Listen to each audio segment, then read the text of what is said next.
Hey everybody, welcome to our session about Git for Everyone. I am your co-instructor, Manny Grewal. I'm a senior technical product manager with Yelp. And with Ashish, I'll be your co-host for this session today. And my role today is to keep us grounded, ask the questions you might be thinking, and make sure we connect the dots between GitHub and your day-to-day work. And if something needs clarification, I'll jump in. And if there's a simpler way to explain something, I'll bring it up. And here with Ashish, if he goes more technically deep into architect mode, I'll pull him back. But together we are going to make GitHub feel very easy, approachable, practical, and honestly fun. So let's get started. Ashish? Welcome everyone. I'm Ashish. Fintech architect and have IT experience more than 20 years, developing, architecting, and delivering most of the secure, scalable banking product across 154 US banks. Today we are going to take some time that often feels technical, intimidating, or developers only, and make it simple, visual, and generally useful for everyone, which is GitHub. Whether you are a project manager, a QA, designer, writer, analyst, or someone who collaborates or shared work, GitHub is about to become one of the most powerful tools in your workflow. And the best part is you don't need to write a single line of code to benefit from it. Today, I'll walk through the concept, the workflow, and the why it matters. I will be doing the full screen share, and you'll be follow every click and every step without guessing. Money. And I'm going to share why non-technical teams should care today. And let me add something very important here. If you're thinking GitHub sounds cool, but I'm not technical, and why should I care, right? So the answer is GitHub solves problems that every team has. You have versions to control and you're losing track of it. You are waiting for someone to send the updated file or not knowing who changed what, or you are waiting to get approvals, need a clean audit trail, or need a shared workspace that doesn't break. So design teams, content teams, PMs, HR, marketing, sales, everyone benefits from this. So GitHub is basically the modern replacement for shared drives, email attachments, messy folder structures.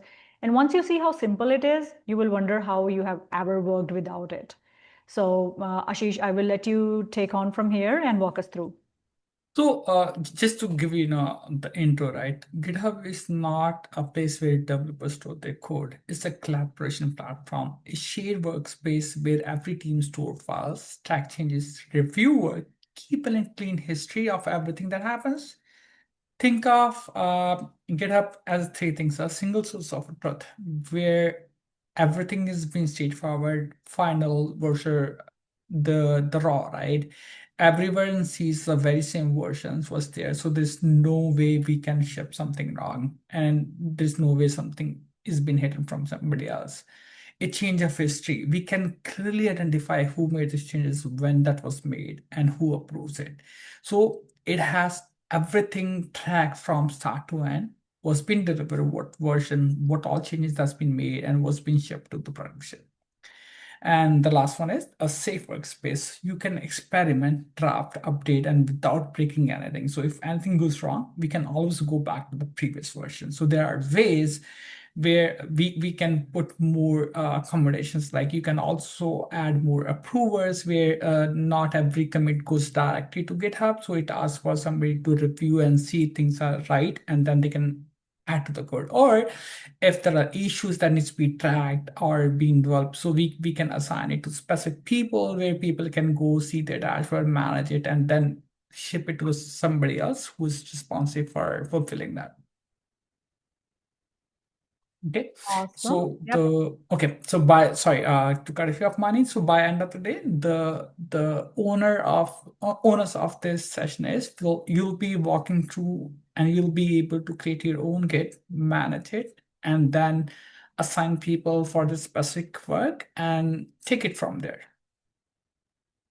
Awesome. And as Ashish is setting it up and bringing the screen up, uh, I want you to pay attention to just notice how visual GitHub is. how interactive it is, how nothing requires coding, and understand how every action is reversible.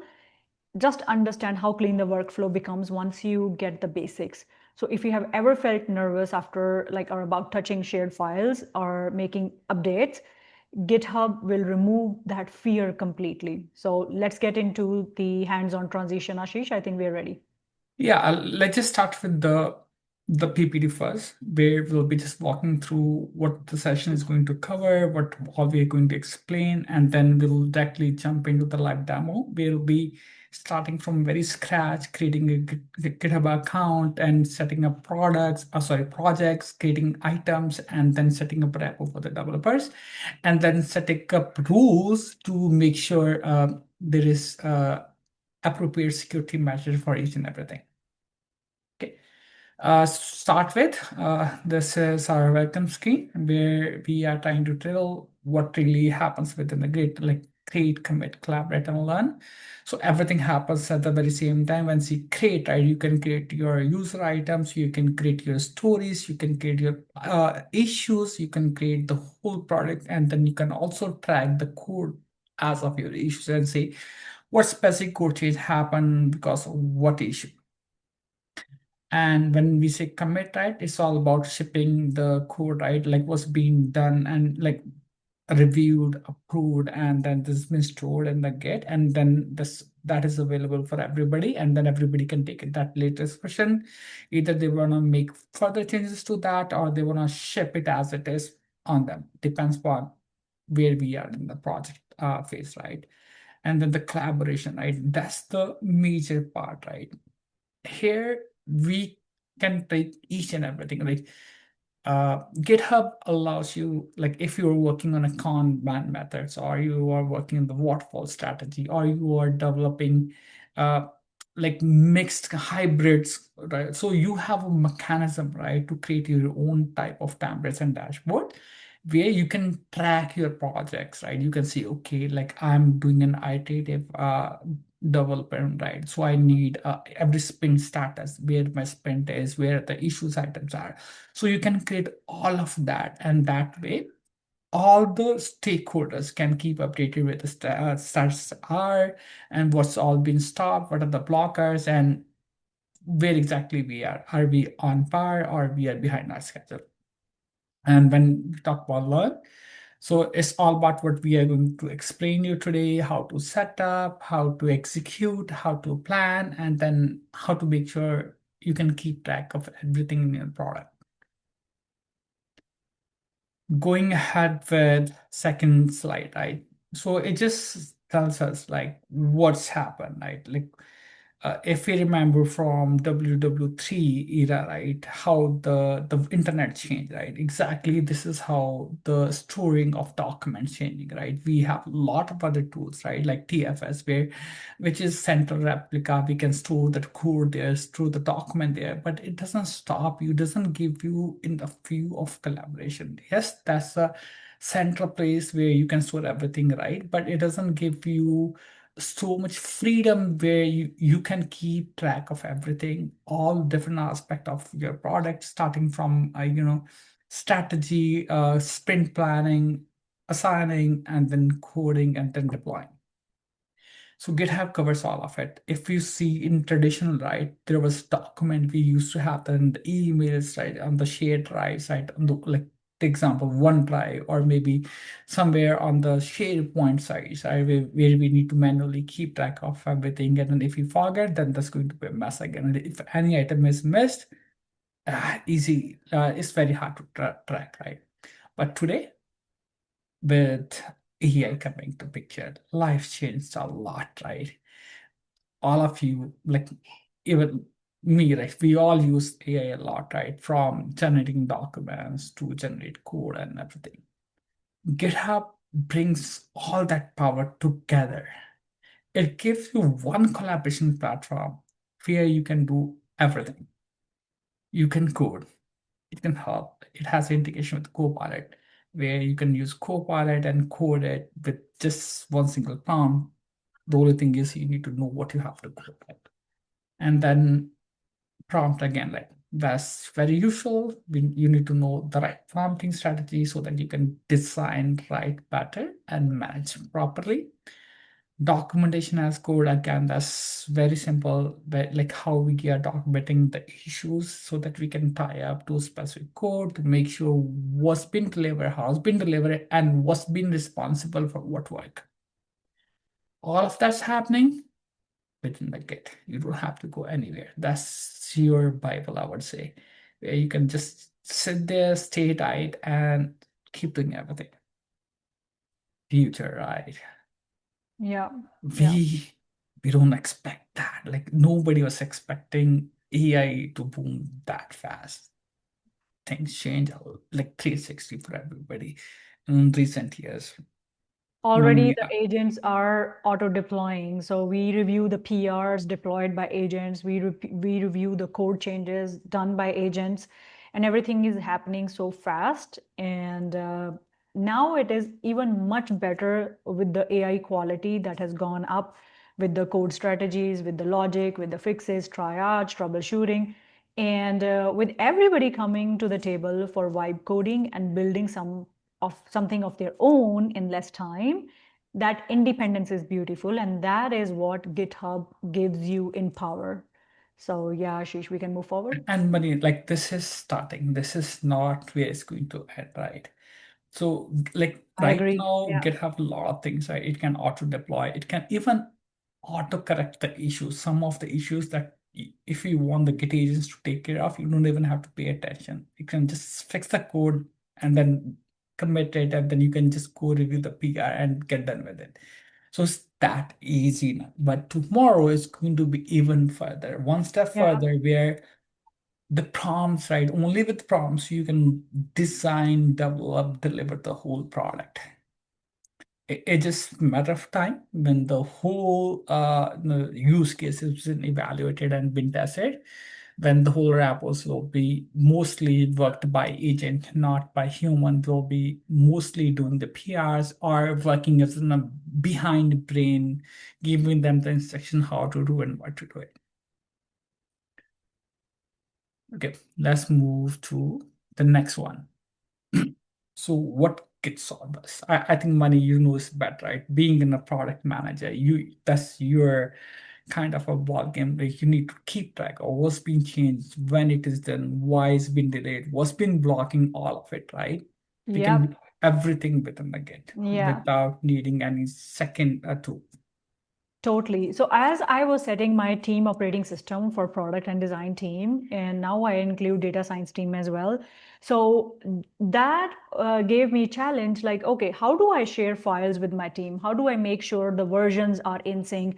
How do I make sure conflicts are taken care, the code changes, or even you edit the Word doc a little bit or a PRD template a little bit? How do I make sure it's not the final version of really final version of something, right? So that questions that nobody can answer today because we are still evolving and exploring. Who changed it? When? So why the change was made? Where are the comments? Which version is correct to follow? Git is going to solve all the four problem statements for us, and eventually we will see in a live example how it will make life easier and faster. If you are setting your team operating systems, Git is your first foundation that you should invest in. Yeah, like as Mani is saying, right? All those things, right? Those merge issues or complaint, why we did that, right? So there are a lot of policies we can apply. Like each commit, we have to have a like comment on that why we are doing it, so that whenever we are tracking the problem in production, right, we know exactly what's been changed, why it's been changed, and if it's been causing the problem. So when we are fixing it, we can make sure the original issue is also fixed along with it. So it's not that we are fixing one and breaking the other. So that constant loop that we faced in like the last decade, I would say the people who are older like us who worked without those tools, right? They can better explain how hard it was to keep track of all those changes and say, okay, what's been happened, what's been broken in second release or third release, right? So yeah, the Git makes very easy for all of it. Like it's keeping your life easy. The only thing you have to concentrate on is delivering your work, thinking as quality, and then getting it done. So no, AI, right? I don't have to talk too much on that again. Uh, This is my favorite part, really. Where it's yeah, everybody's favorite, but NAM is for a lot of people as well who do yeah, not understand that. So yeah, yeah, the thing I would say about AI is my best buddy, honestly, and I hope so. That's your best buddy as well, and we are trying to make it everybody best buddy.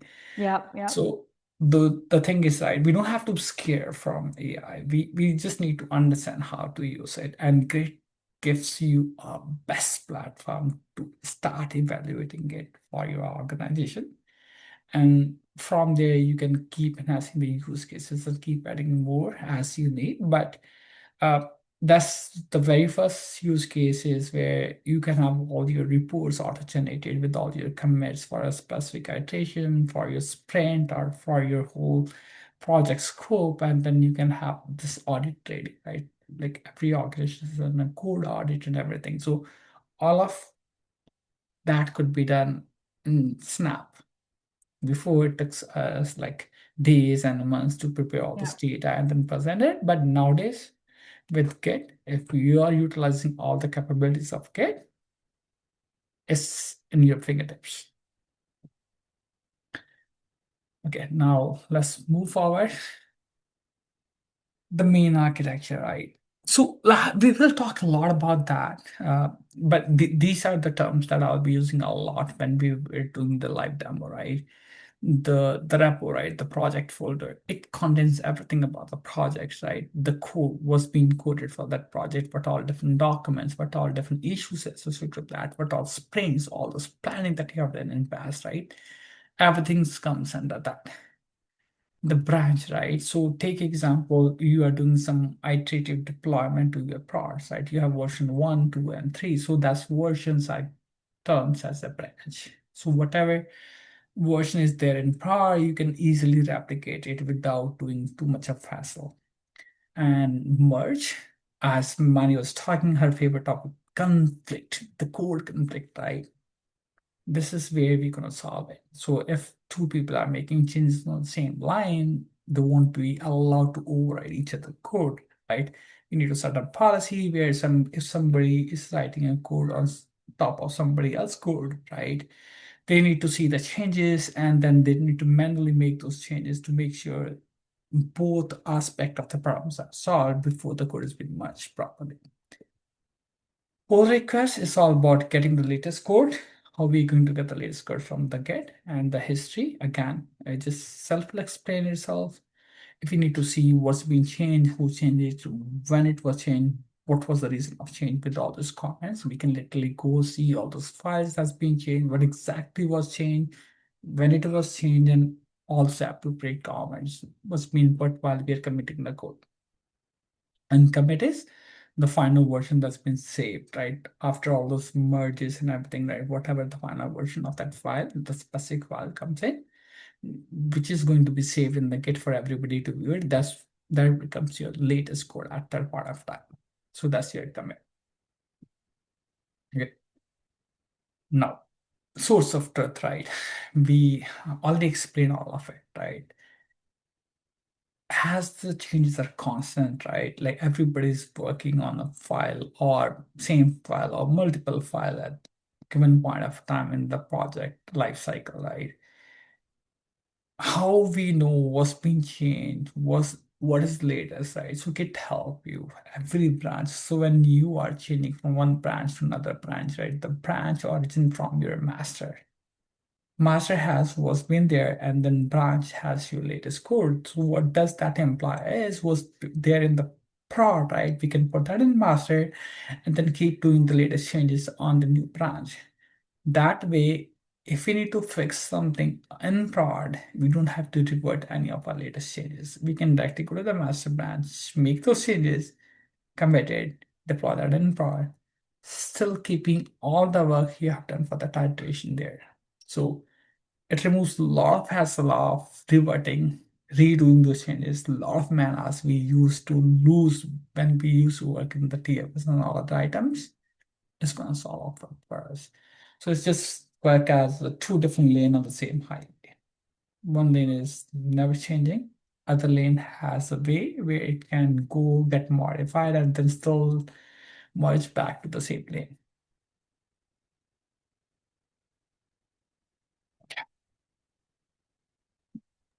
Product requirement, money's Yep. best thing right here. Experiment plan, customer research, documentation, all of it, right? Manny, I think you're best to talk about all those things, right? I'll talk about those Yeah, architectures and I'm everything. close to, as I know I keep picking your brain, Ashish, on this for my personal projects.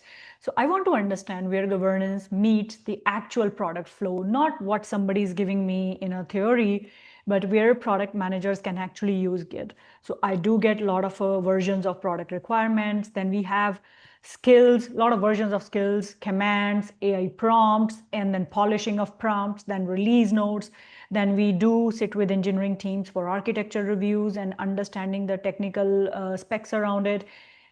Then we collect all this knowledge base, finalize it, document it, and with the hypothesis and data validation, we plan our experiments, we plan our next iterations, we plan what next feature should be launched, right? So a lot of those things comes here, and with Git coming into the picture as a product manager, I think my life is going to be very easy. But yeah, I want to wait and see how Ashish will walk us through live, and then we can connect the dots back to these screens where you can understand better. Yeah. Yeah, like as you're saying very rightly, right? Everything before, right? It needs to be manually created, right? Now with Git, right? Everything is right there. The only thing it requires is a specific query and everything is there, right? Like you don't have to Yeah. go ask anybody anything. Yeah. As an owner or as any stakeholder within the product, you can really see where we are, how our product shape is, right?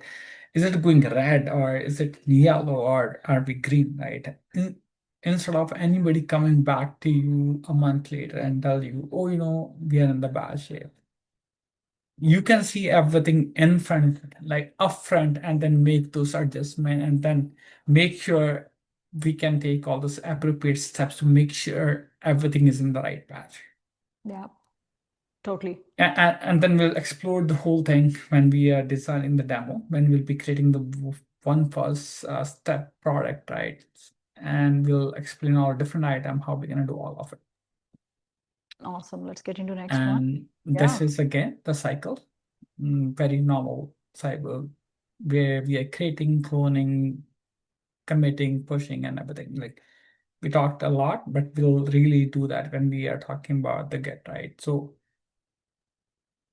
now, this is what we are going to do in the live, right? So the VS Code thing is more majorly for developers, where developers can connect their Git to their VS, like the code repository. We're just taking VS Code as one of our coding engine. So they can be anything else. You might be using Visual Studio, JetBrains, or any other IDE, right? So we can connect everything with a Git and commands remain same. It's just your ID is changing, nothing more than that. So it's one specific working for everything. And foundation, like most of it, right? Like I think that will make more sense while we are jumping to the library. I think Maria is right time. Yeah. Let's just jump into the live demo, Get some how we hands-on can now. Yep. create the users in the Git and then start from creating the very first product and then a repo and doing all of it within that. Yeah, totally, Ashish. And as we are getting towards sharing the live Git screen and workflow, creating a repository, connecting it with Visual Studio Code, getting into the Cloud Copilot or any of your favorite LLMs, we will be doing separate session on how to install these LLMs, IDs, and everything.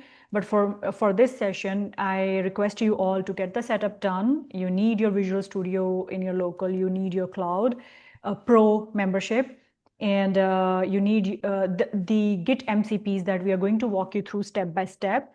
Everything is free tier. So for learning purpose, at least the only cost that will come out is around the Claude Pro, and we can start from there. So yeah, Ashish, I think let's get in. Yeah, and even the GitHub Copilot, right? It gives you a lot of free prompts.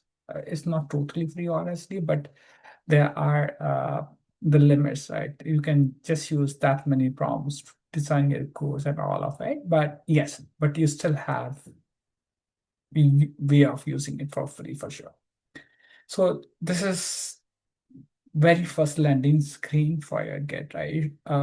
So the way Git works is right, the Git customize it based on your company. So example, you're working from Yelp, right? So the URL might change from github.yelp.com instead of just saying github.com. So github.com is parent, and then anything else is on top of that. So that's a branding URL, which is a very private repo for your organization.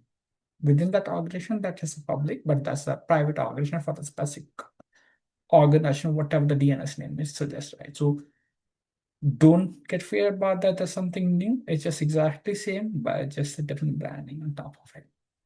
Let's just create a very new user. I can use my existing, but let's just create a new one here. Once you log in, right, this is your very first screen. You can see this is totally black with nothing in that. Look how simple it is, right? You have an agent right here. You can ask it to create whatever you want.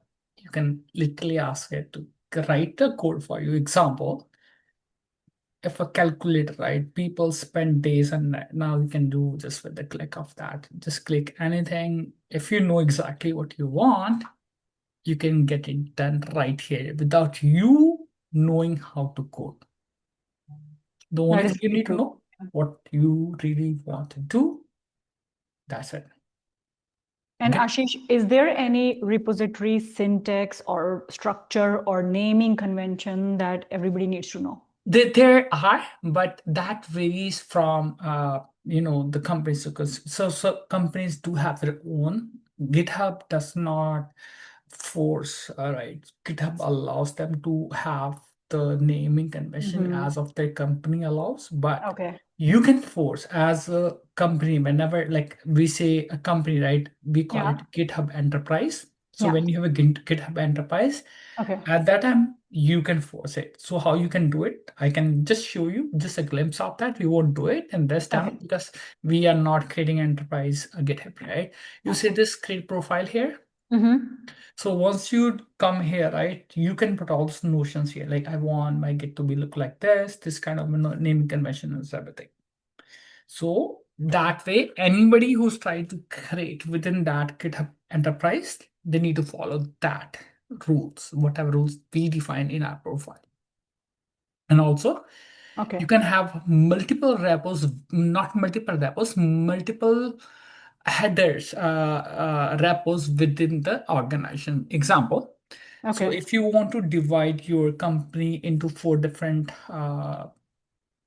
pillars, right? Like Mm-hmm. one is fintech, one is maybe healthcare, one is maybe sales, one maybe something, right?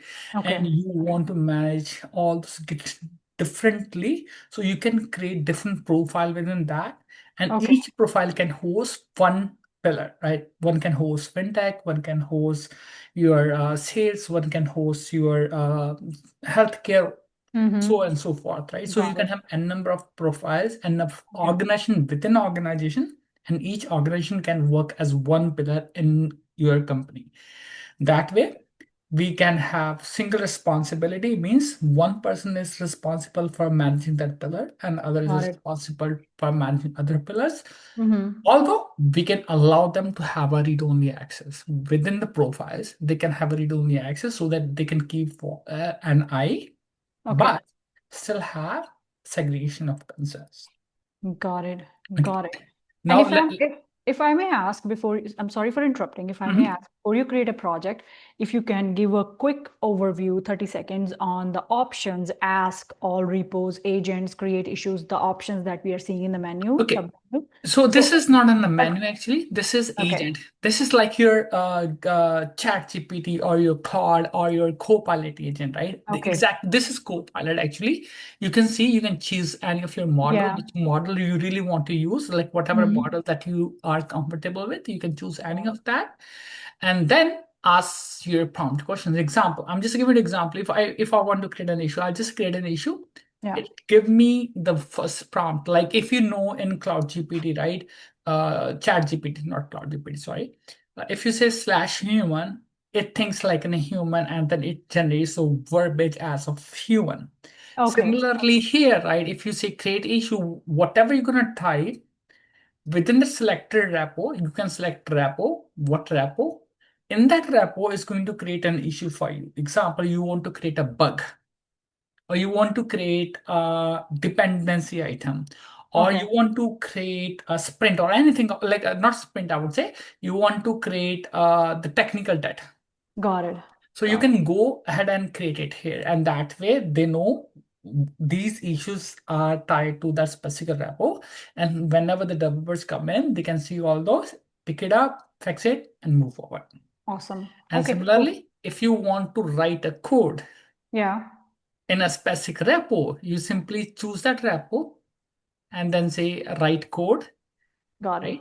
And then write code, and then you provide the prompt for that, and that way it will give you the prompt repo, right? And if Mhm. you want to create something, example, like there is a Git repo, there's a branch and everything, right? You want to run something on those. If you want, like, remember we were talking about one knowledge base, right? Yep. This is Yeah. where you can use all this prompting here. If you are good with the prompting, you can start using your prompt here, try to get all this information from these different repos. Okay. There are manual ways as well. We'll walk through both of them, like how Okay. to create it, how to create your dashboards, and each person can have their own different dashboard. Like Okay. as I log in, I want an example, right? As a project manager, you want to see a different repo. As a developer, somebody wants to see a different repo. As an analyst, somebody wants to see a different view of the dashboard, right? They are just interested in what's being delivered or anything, or what are the issues of the sort, right? So Got it. each one can have their different view. Okay, cool. Okay. This is very interesting, actually. Okay, let's get started then. So let's just start with the first project. So we'll just say Git project, not like I'll say demo project,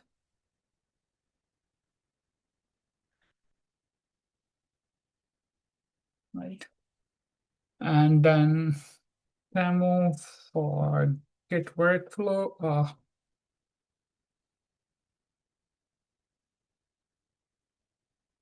Okay. And you see this, right?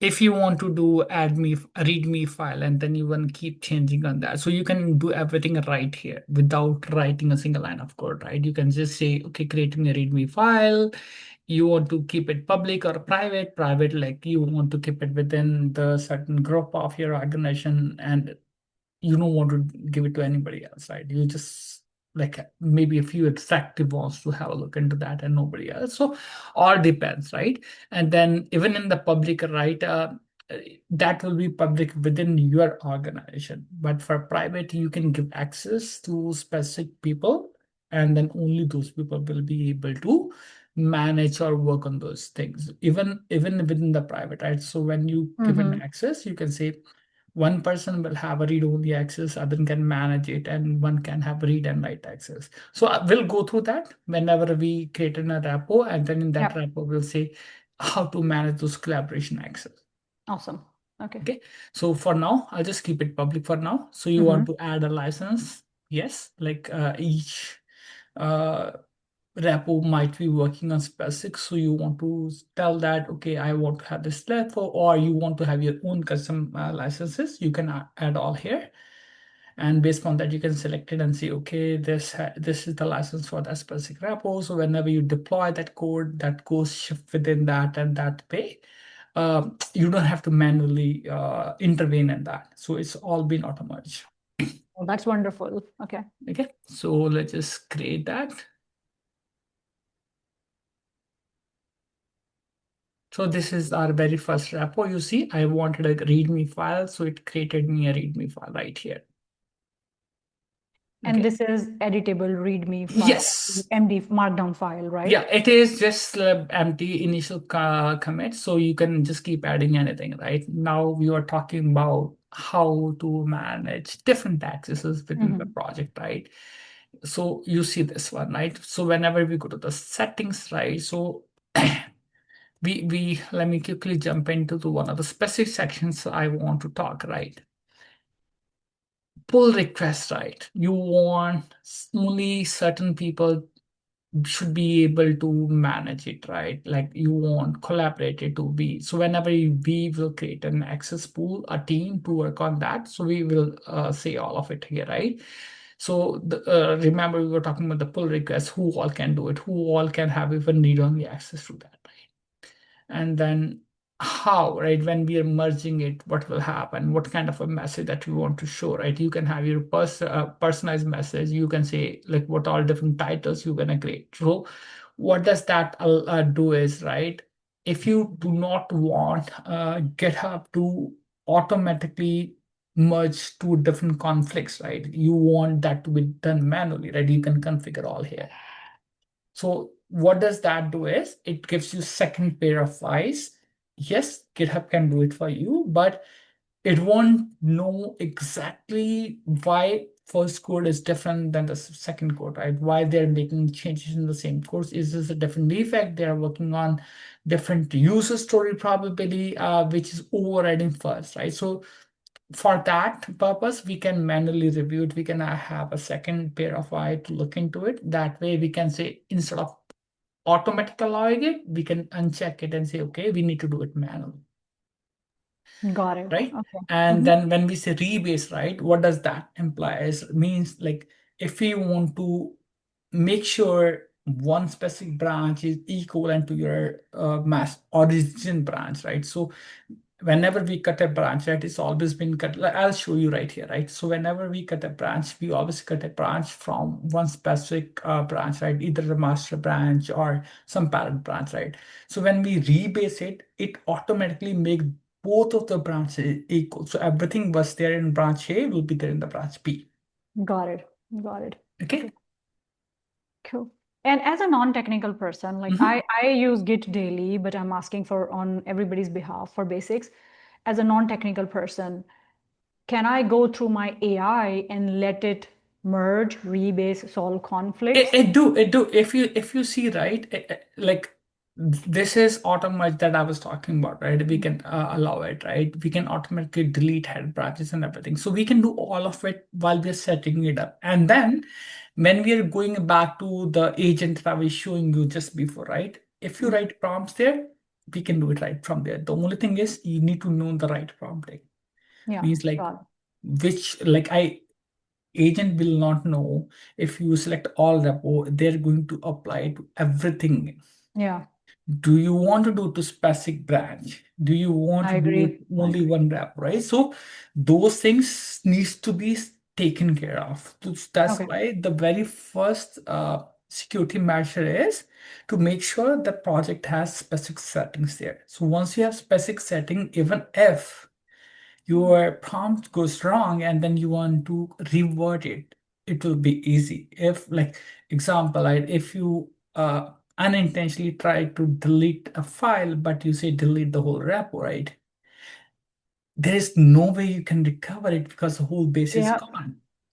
yeah, But if you have those measures in place, it's going to stop you. It's going to ask you again and say, okay, can you confirm and all of it, right? One yeah, that way, right? You have a security measure that you cannot just directly delete it in that way. We can avoid all those things that we have in past that, oh, perfect, everything is gone, let's just do it again and all of it, right? So, perfect.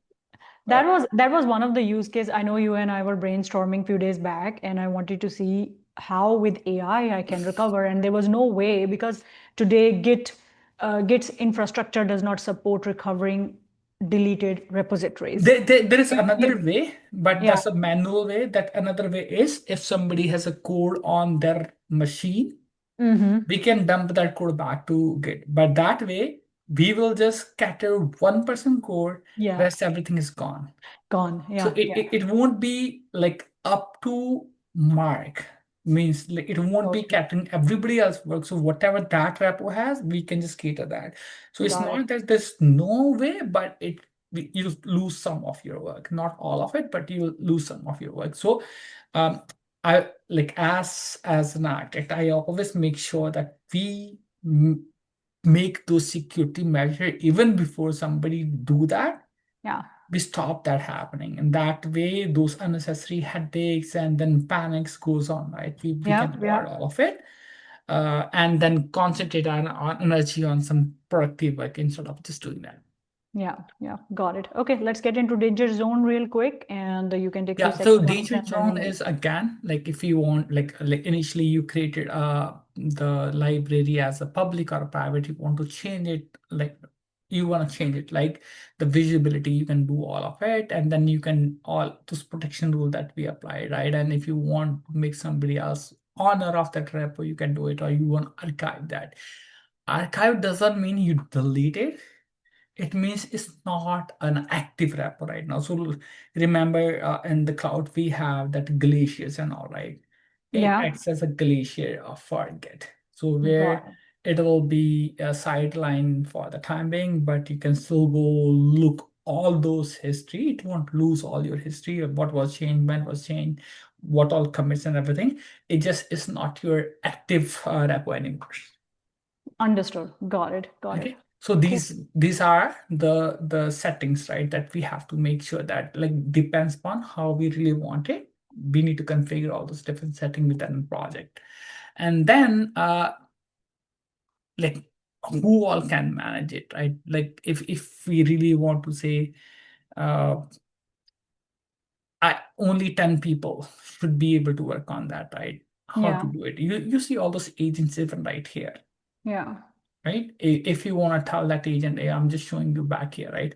If you tell that agent to work something, right? Like what all work that's been done, even that's been tracked right here. Cool. Remember, we used to track all those things within the wiki. It Yeah. automatically create you that wiki for that Yeah. thing. Like you can create it, but there is automatic way as well, right? And then this projects, right? What all projects it ties to. So like let's just create very new project for you, right? And then remember we were talking about what all different ways you can see. You can say Kanban, you can say bug tracker, you can say feature list or team planning or whatever, right?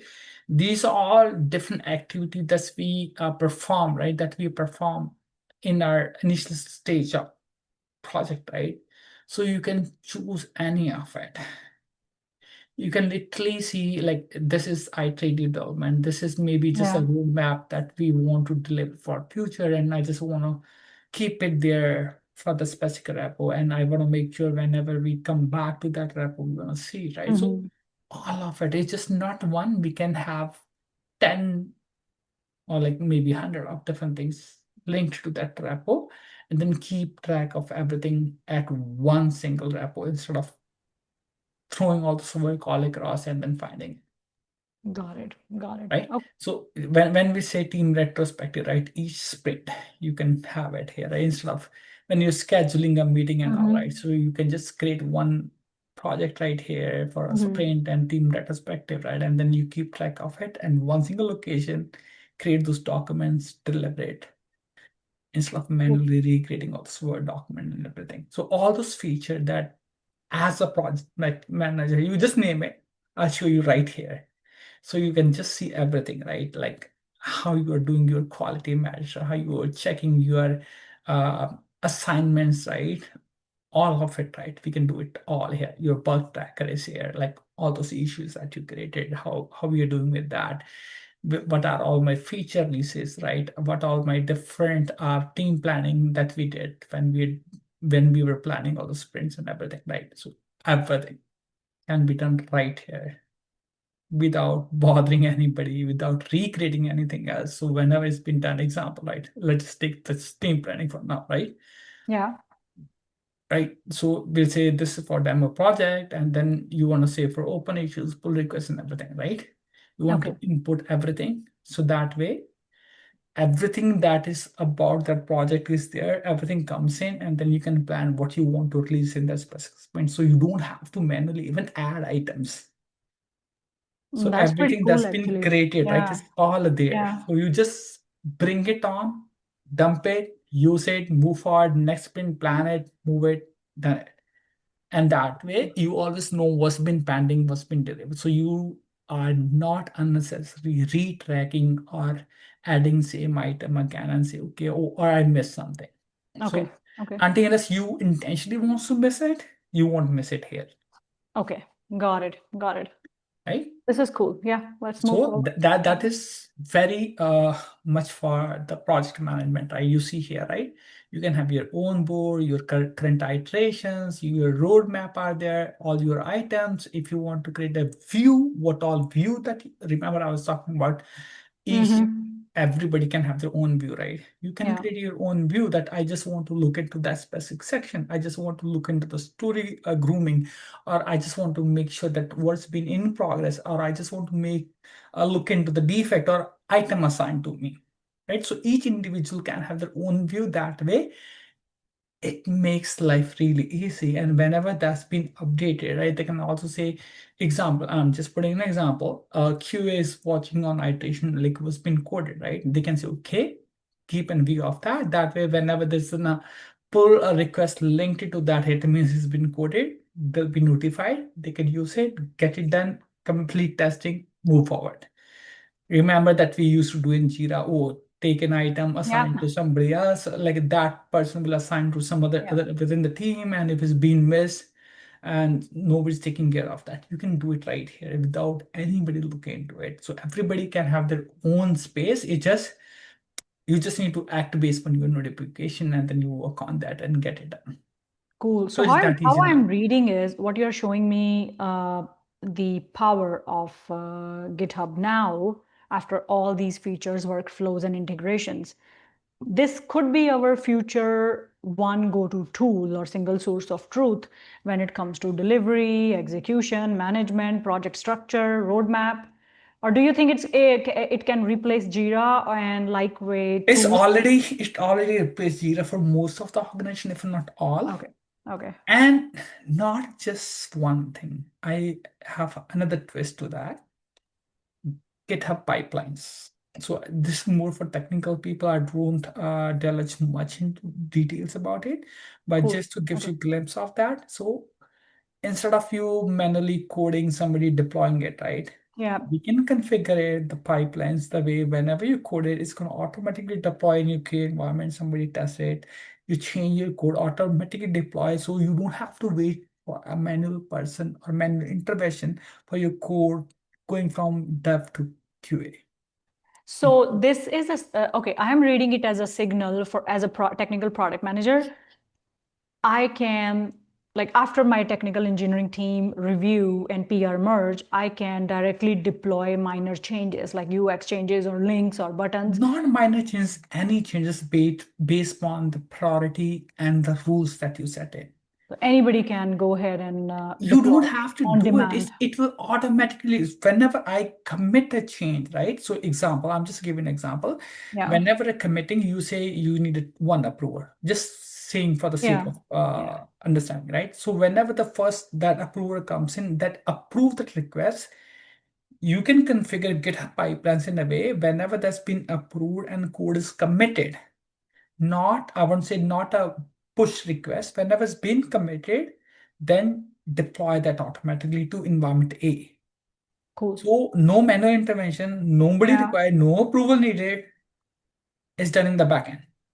Got it. Super So cool. developer can go, okay, like they test around their machine, they tested it, everything is working fine, somebody approved it. Now it's available for QA to test it. Go ahead and test it. Awesome. That's what I'm saying. Like they just need to work on this. You see this pull request, right? Yep. Mm-hmm. And then if you have sub issue on that, you can like take example on one Jira story, you have 10 issues, right? Yeah. You can just keep track of all those 10 issues right here and say, okay, if all those 10 are done, my story is done, let's close it. And move forward with the next one. Got it. Got it. Instead Okay. of like individually tracking, like Jira, we create those subtasks and then individually Yeah. tracking the subtask and then completing Yeah. it. You can see it right here. Okay, awesome, awesome. Okay, quick time check. And I know people now just want to jump into how we can use this with Claude and what is the next step from here. So I think for Claude, we will do one big session where we'll do everything in the Claude from starting till end.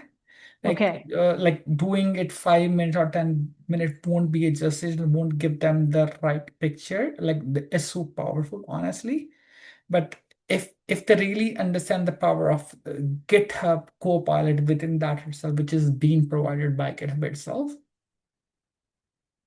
Cloud make it like 10 times more stronger than this one. yeah, yeah. So I have a lot of things to cover honestly in that piece.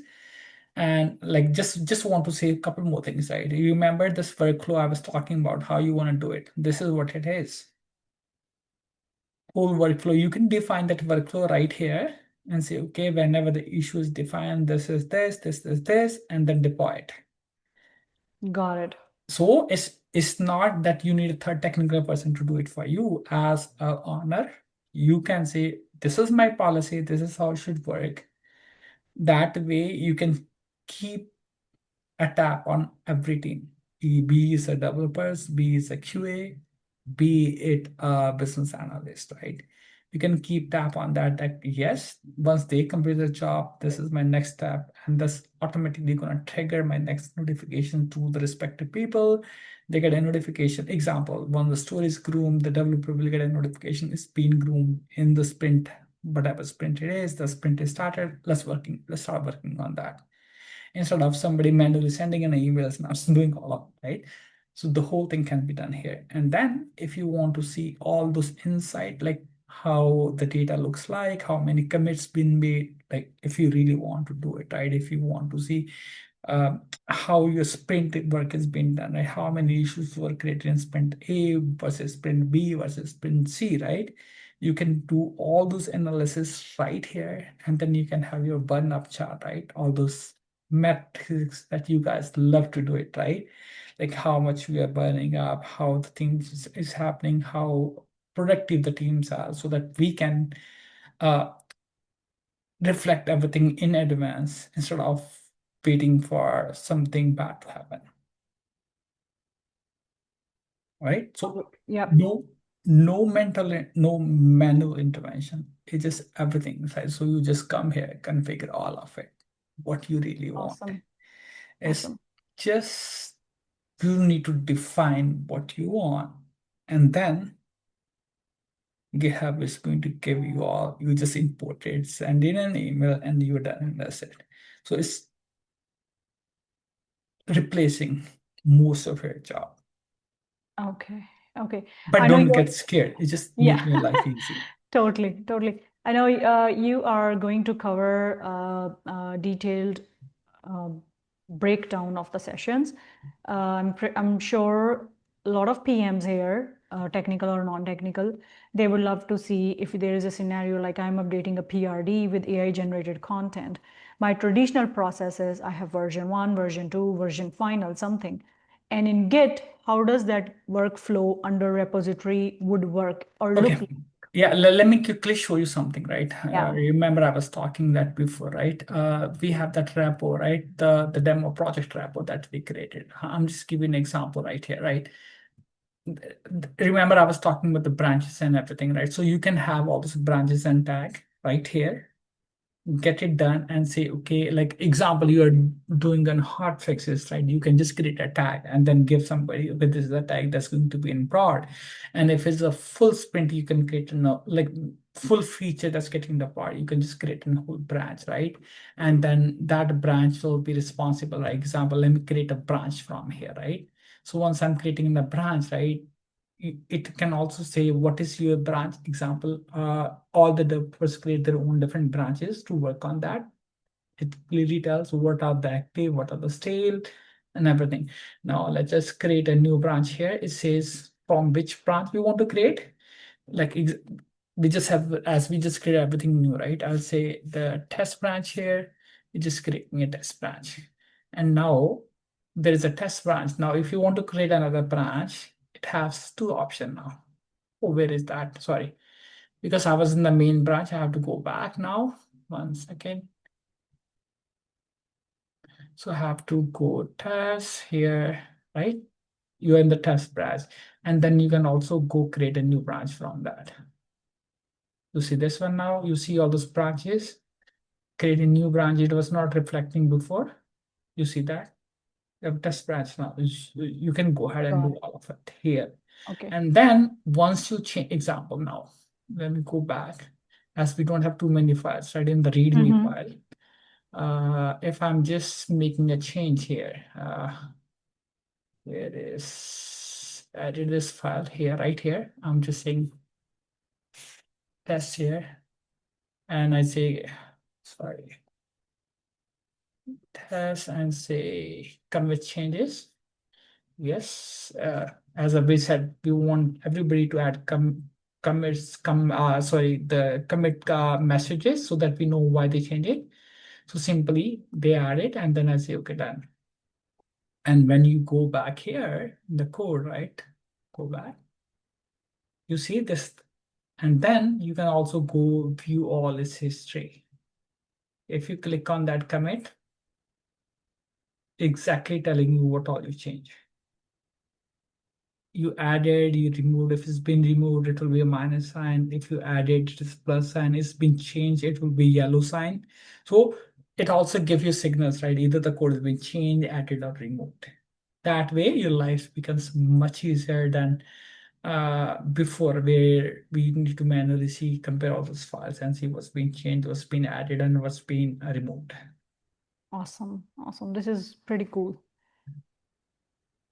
So that was more or less how people do it. And then like you can, example, you can create issues if you want to create an issues. You can add some action items if you want here, right? Like simple workflow, deploy. You see that, the thing that I was talking for? Yeah. Yeah. All those, like you can literally configure everything wherever you want to deploy it and you're done and that's it. You don't have to even go to your the deployment people to do all of it.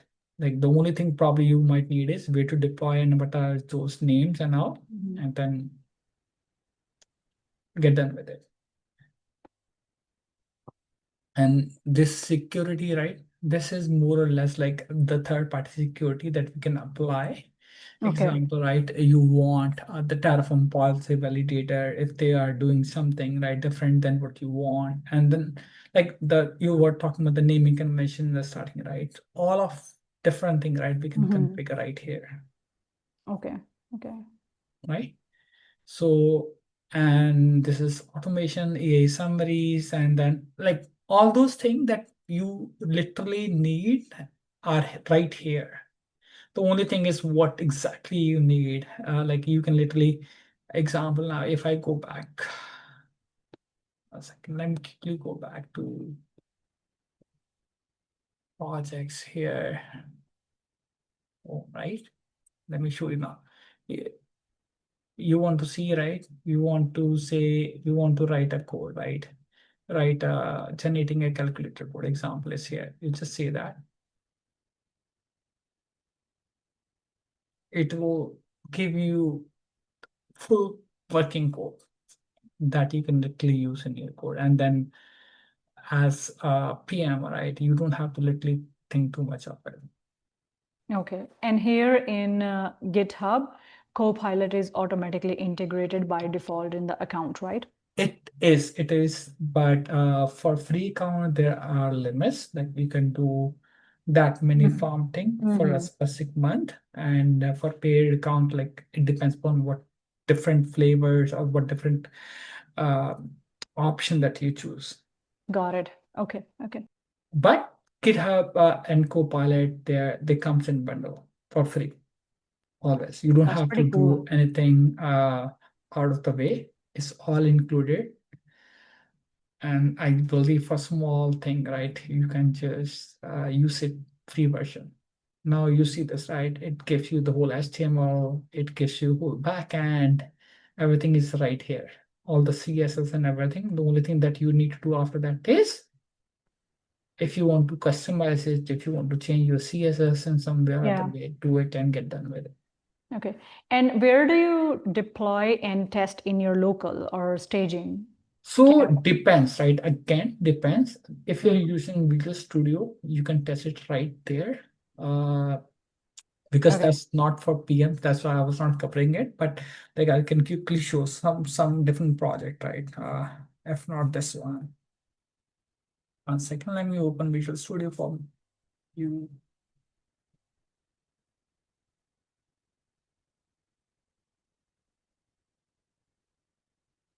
So example, right? This is one of my Visual Studio project, right? So I can test right here in the terminal. I don't have to go anywhere. I don't have to Mm-hmm. deploy anywhere. So Okay. Visual Studio give me one terminal access and where I can go click it, and then I can test on my local machine.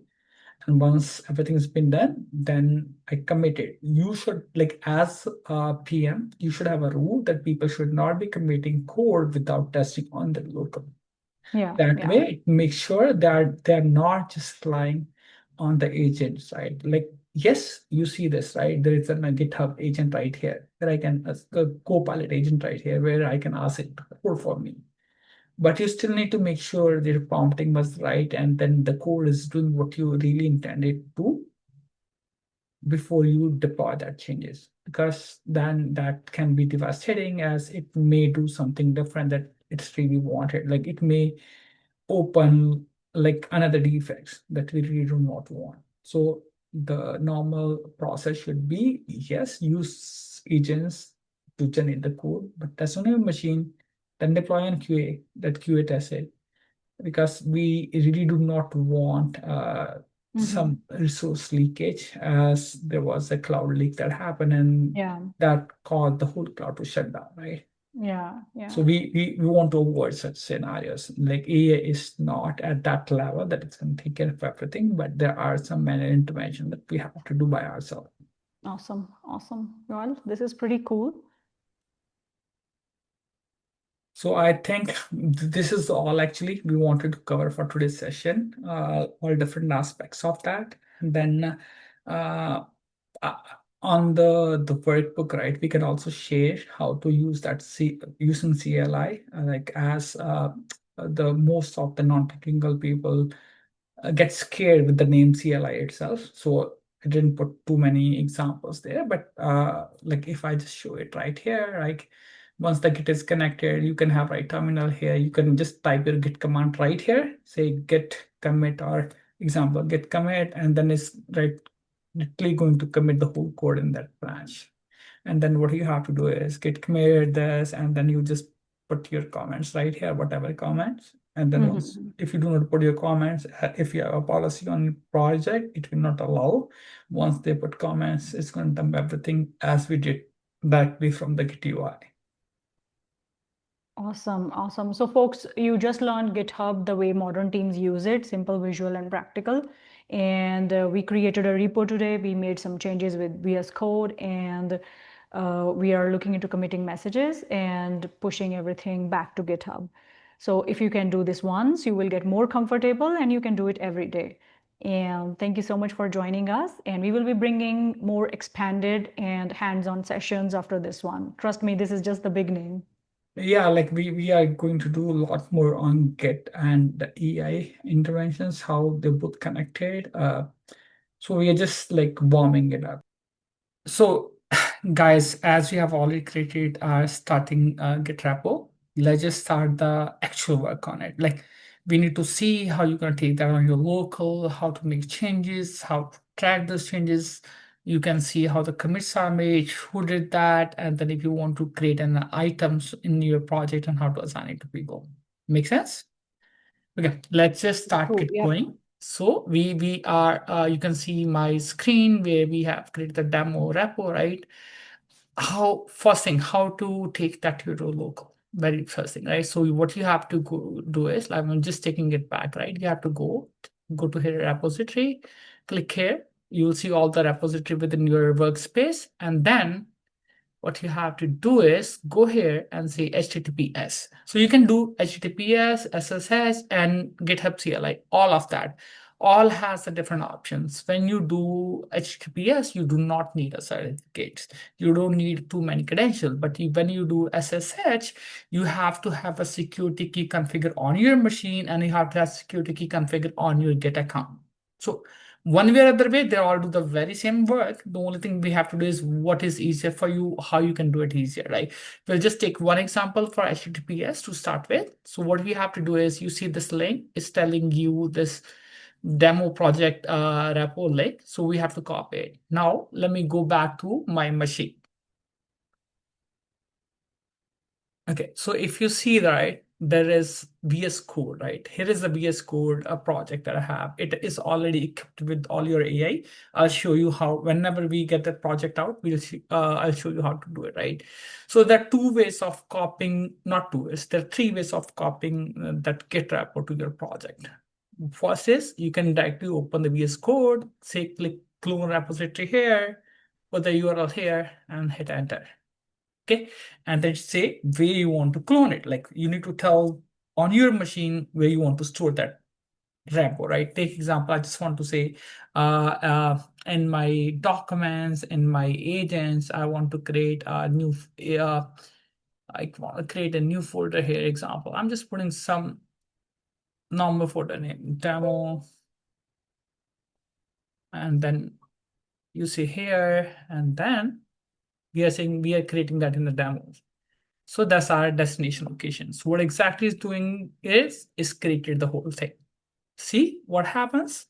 Everything is right here in front of you. You don't have to know anything, any code. There are commands as well. You can simply say, I can write that command for you. Very simple. Git clone and then paste that repo name. And if there are that commands comes very handy when you have to do it. Uh, the branches. Take example, we right now we just have one branch, right? When we have multiple branches, let me open my notepad for you to give you a gist of how to do that.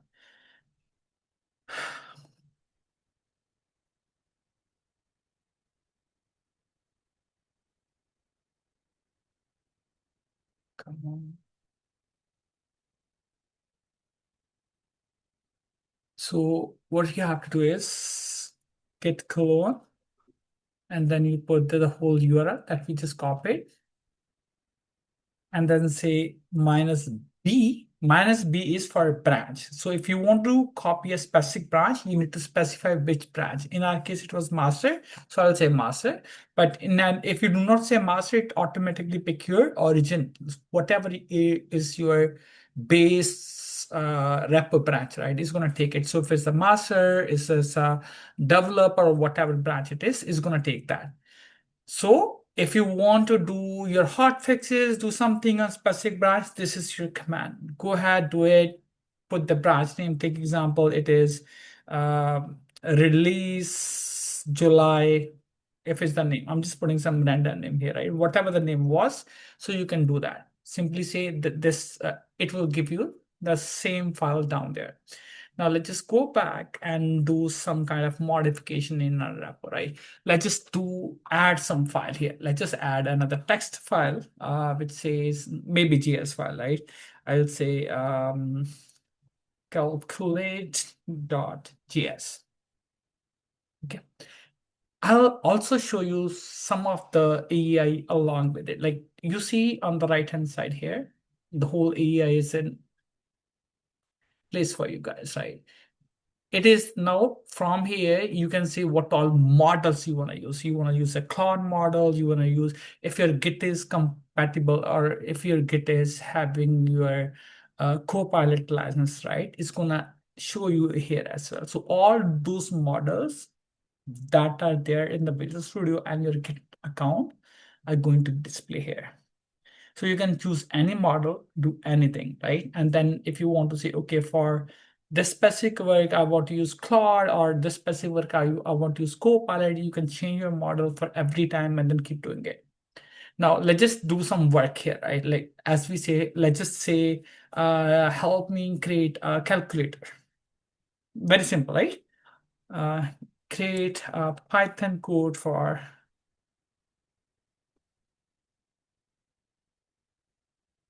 right? What exactly is going to do is it's going to show you all those things and then add those changes in your calculator class. We'll see that, analyze it, and then we're going to commit all of it.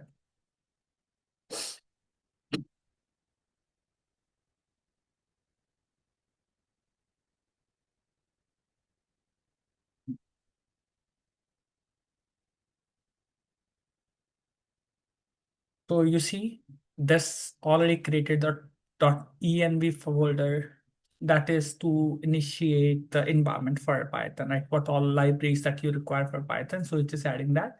So you see that it added the Python file, which will be doing all of it. So if I want something else, right?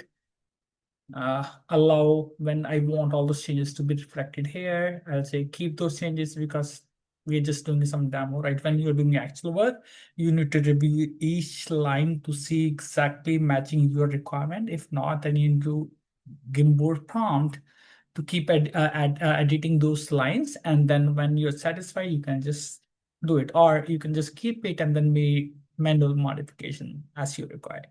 Now let's just go to the terminal to see exactly how that's going to reflect to our get again. The best thing is if you want to say get status to see what all changes, right? You see, right? We have added those two classes here.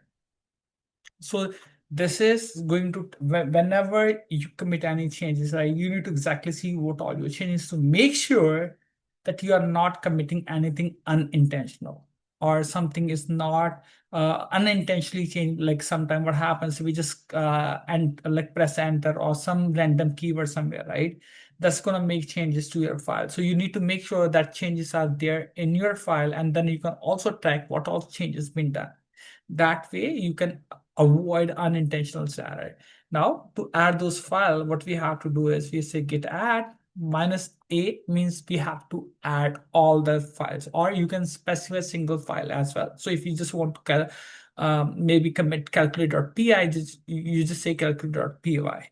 But if you want to say calculate.ts, you just do that. If you want to commit all the changes, you just say add -a.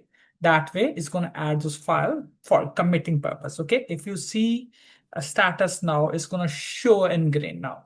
What does that mean is those files are heaped for committing. Okay, so if those files are not green signs, they're not heaped for committing, means those changes will not be reflecting you again. Okay, now the very first thing we have to do is we have to say git commit -m. Okay, why? Because we enable the rule that we have to add comments for each and every commit, right? So we'll say initial commit for calculator. Okay, that your changes are still not that fit. Oh, unable to check email address, Ashish. What happened? .env.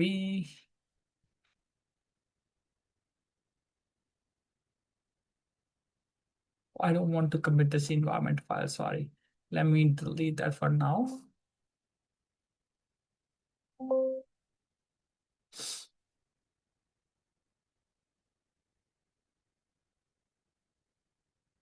Hmm.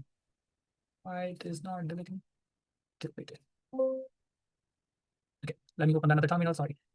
Terminal. Get status again. Okay, then git commit -m.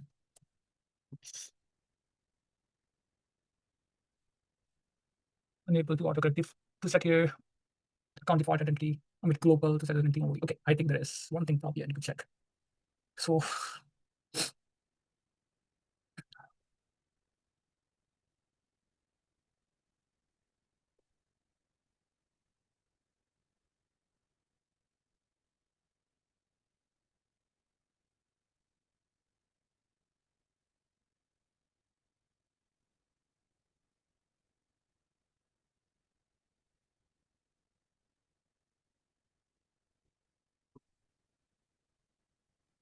And Ashish, I think it will be helpful if we can also show some steps with AI so that any non-technical user coming into the picture or want to use this demo, all the steps should be pretty simple to follow and not get overwhelmed. I think it will be really helpful. For sure, Mani. Like that's what I was just trying to do from here itself. Otherwise, like if you let me show you that as well.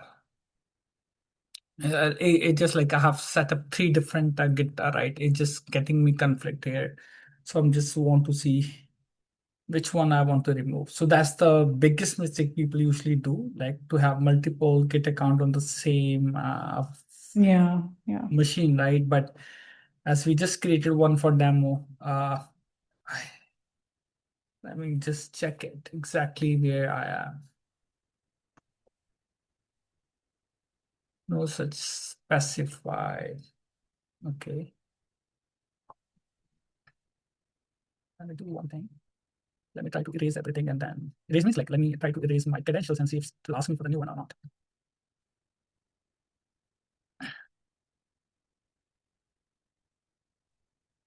Unrecognized command or argument. Okay, I think that's because I'm using. Let me do another way. Windows credential manager. Open that. Okay, oh, sorry, it's open on my other side. Let me take it here. Registration token. Saved Snapdragon. Website. Windows connection. Sorry. Okay, that's GitHub, right? So that's what's causing me problem. So let me remove it. No, I'm great. Get status. Is that giving me I think? Yes. Git commit -m. We show code commit. Still unable to authenticate the email address. God, why? Okay, let me go back to my Git pull requests.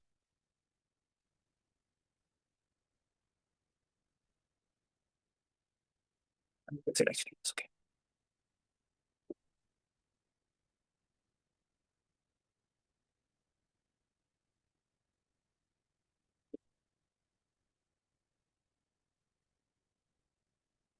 What is this username saying?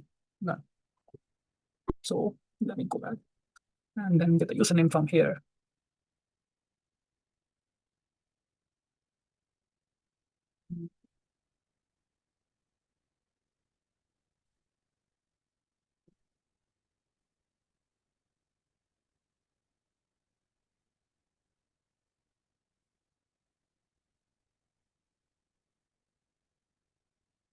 The email. So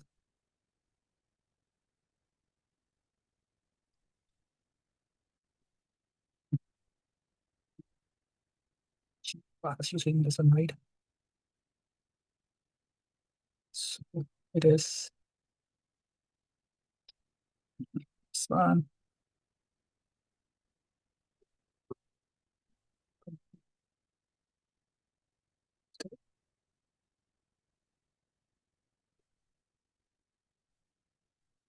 Username this. That's okay. Now let's try git commit.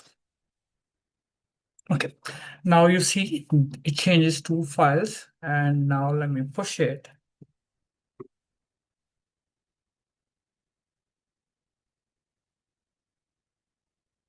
So when you start pushing it, right, it will show you something like this. So you say sign it with the browser.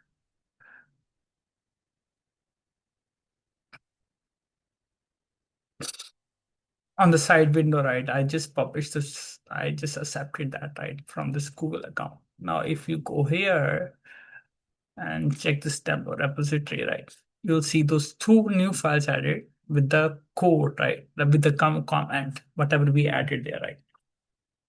So, Mani, you want to see how we can do like what you want? Sorry, I forget what else you wanted.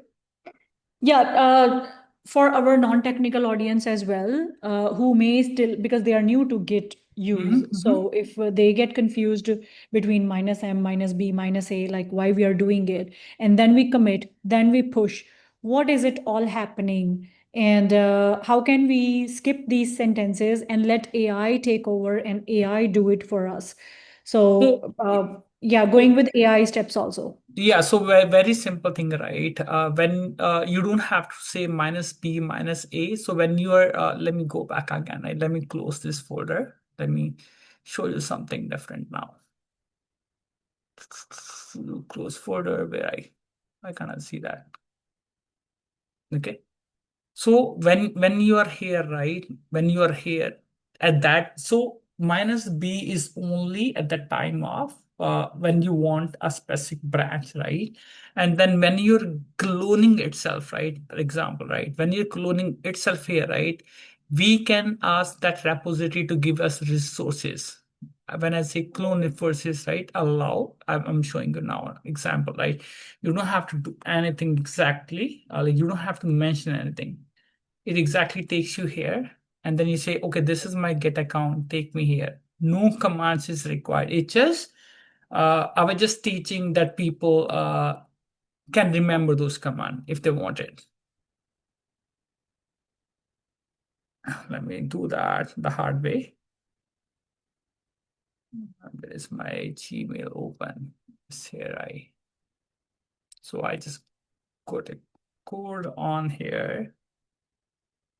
Then where was that? Okay, here. Let me push it and then say here. So that's the other alternate way. You don't have to remember anything. You see this one, it's telling you all those repository in itself. And then it will also, if we Mhm. have the branches, right? It's going to show you all the branches. You select one of the branch and just click enter. You don't have to remember any command at all. The Okay. minus M, right? That is something we have to remember because the comment cannot be generated by AI. We should not allow AI to generate comment. It can be done, but Mhm. realistically, I really do not like that idea because AI can generate any comments, right? What Yeah. we really need is we want a systematically tracking event, right? Where we can say, okay, why that commit and which item it relates to, right? Otherwise, it's like really hard for us to track it. Okay, Makes sense. Makes sense. right? And And the other yeah, thing, go ahead. the other thing actually I want to show you before I forget about it. Sorry. So now as you're committing, right, we can also add. Let me go to the projects here, right? So you can also create an items here, issues here, and then assign it to yourself. And then you can say, okay, if you want to remove that minus something, right? You want to say, okay, I have committed a code based on that issue example, right? This issues, right? Let me create a new issue example. I'm just for demo purpose, right? Demo issue, right? And then just say create it. So once you create this issue, right, it has a number one. So whenever you're committing, right, you can also say that I'm committing for number one. That relates your commit to this issue. That way, you can also track what all commit was made for a specific changes, right? So whenever you're creating issues within your projects, right, you can track it. And similarly for items within the project, right, whenever you create an item, you can track what all commits you have done. Sorry, Mani, I cut you off. Can you let me know what was your question? Sure, sure. No, that is really helpful. And the second one was when we are now, especially majority of audience moving towards cloud and Copilot. So we saw some of the instances. How about using MCP, the GitHub MCP, and letting it take over? Like letting it do all the work, and then you approve as a human approver as a final check, and then give it access. So GitHub MCP, right? That is very good an idea, but that idea, let me go back here and show you what I was talking before, okay? Uh, this repo, I click on that, and then let's just go here, right? So all those webhooks and environment, right? Exactly. So MCP server has a lot of capability. It's just not that it's gonna commit or allow you to commit by default, right? It creates a lot of tokens and usage behind. So the real intent behind GitHub MCP is if you want some of your issues to be auto resolved. What does that mean is, take example, there are some issues which has spelling mistake. I'm just putting examples, right? Spelling mistake, or maybe some distortion in the UI. So if you want some of your issues to be auto taken care of, that's where GitHub MCP play a major role. So what exactly it do is, it creates a pipeline, it creates a commit and give it to approver. Approver just see that, and what exactly in that commit is the fix for the issue. So if you say that MCP work for all the high level issues, all the low level issues, and then all mid level issues or low level issues, right? All of those issues will be automatically given to that MCP server. It's going to take it, make a commit, give it to approver, depends upon your setting, if you have approvers or not. If you do not have an approver, it's going to auto commit the code. Okay. Awesome. Okay. So the only thing is, right, even if you're using GitHub MCP, you need to think about your approver setting. The best possible way is to remove all these errors is have a one approver at least. But if you are doing some work that you think if it's lost because once you delete one of your repo, you cannot recover it. So that's the major time I advise people to have one approver, so that whenever they're at least deleting it, and then you can recover it. Like you can just deny it and then the files still stay there, right? That way you can remove a lot of hustles that we have to do once the repo is deleted, and then recreating it, doing all those issues again, because you're losing every work that you have done on that repo. Got it. Makes sense. No, this is really helpful, and I'm sure our audiences are following along. And if they have any questions, we would really be looking forward to the comments and questions in the comment section, so that we can take your queries and make next follow-up video on it, so that we can help you go along. GitHub is going to be new Google Drive for saving your code in cloud. This is the right time to get comfortable with the basics and build your fundamentals before jumping right into AI and letting it take over on your processes. It's very important to know what you're approving, what you're deleting, and what you're committing. Ashish, any And closing comments? Yeah, money, actually, I forgot one more thing. The conflicts, right? I forgot to talk about it, right? totally. Yeah, So when we are committing it, right, before commit, the best policy is to pull the data from the GitHub. Reason being is that way, if somebody else has committed the code in the same file as of you, you know right away, and it shows you what's been changed, and then you can keep the changes that you really want and then discard. That way, you're merging the files properly. AI can do it for you. GitHub's do it automatically if your settings say so. But as a human, right, if like two persons are working on two different issues and that requires changes on the same line of code, I'll prefer some human to review it instead of just an AI. I'll suggest to you, okay, this is what I suggest, but the final approval again should be in a human. So that's where I always say is approver play important role. totally, totally. Yep. And any closing comments, Ashish, before our audience start I getting think that comfortable? that was very good starting point for people who are just starting along with the Git. We probably should have one Q&A session for them where they can come back and ask more questions, and then we can help or answer them live on the spot instead of they waiting for us. Awesome. Totally. Cool. Okay, as we wrap up the video, we will be leaving our contact information along with the resources and curriculum. So as we prepare more lightning sessions and more hands-on AI sessions for our non-technical audience, we look forward to your questions and Q&A, and we'll see you in the next edition. Thank you so Thank, much, Ashish. Truly appreciate your time. thanks, Mani, for arranging it. Thanks for all your efforts. Thank you. Okay, until the next one. Bye.